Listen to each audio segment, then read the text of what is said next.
Sensitibong balita mga kapuso, panibagong school shooting sa Zamboanga City ang gumulantang ngayong araw. Dalawang nasawi kabilang ang shooter na grade 8 student. Nakarehistro ang ginamit ng baril sa tatay niyang hepe ng Customs Police sa Zamboanga. Bukod sa kaso, nirelieve na siya sa pwesto. May report si June Veneracion. Binasag ng mga putok ng baril, sigawan at hiyawan ang pagsisimula ng klase kanina sa Ateneo de Zamboanga University Junior High School. Agad na inilak ng ilang estudyante ang mga pinto. At sa hudyat ng alarm, naglabasan sila. Habang nagtatakbuhan palabas ang mga estudyante, dinig pa rin ang putok ng baril. Ang pamamaril galing sa active shooter na inilivestream pa ang pagpasok at pagpapakawala ng bala sa ilang silid. Mayat maya ang dating ng mga ambulansya. Sa labas, emosyonal ang mga estudyante pagkakita sa mga sumundong magulang at guardian. Tinipo naman muna sa gym ang mga batang wala pang sundo. Ayon sa mga otoridad, isang grade 10 student ang napatay. Ang shooter na grade 8, namatay din ng magbaril sa sarili pag-akyat sa 5th floor. Nagpaabot ng pakikiramay sa mga biktima ang Ateneo de Zamboanga. Prior to this, our security team has been preparing even for simulation exercise precisely because we understand the value of keeping everyone, our students and our personnel, safe. This is our primary objective, and that is why we are deeply saddened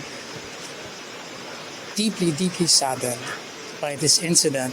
Suspendido ang klase bukas sa campus. We assure the community, not only the Ateneo, but even our schools that stronger measures are being done to protect you. Batay sa investigasyon, dala ng shooter ang isang regular pistol at isang may conversion kit, kaya nagbukang assault rifle.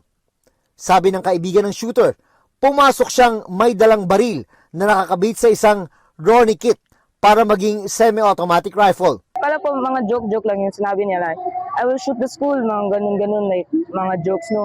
Pero baka science 9 po ata, tapos may mga jokes pa na may baril po siya sa bahay. Palaisipan pa kung bakit siya namaril at kung paano ipinustit sa campus ang mga armas. Titignan namin yung kanyang gaming history, yung kanyang chat history. So, we cannot come up with a complete answer kung ano ang complete forensic analysis kung bakit nangyari ito. Kinumpirma ng Bureau of Customs na ang shooter ay anak ng Customs Police Chief ng Port of Zamboanga. Sa kanya nakapangalan ang mga baril na ginamit ng anak, kabilang ang kanyang service firearm. Yung baril na nagamit ay kino-confirm ko na BOC-issued firearm yon. Yung isa ay personal firearm niya pero license siya.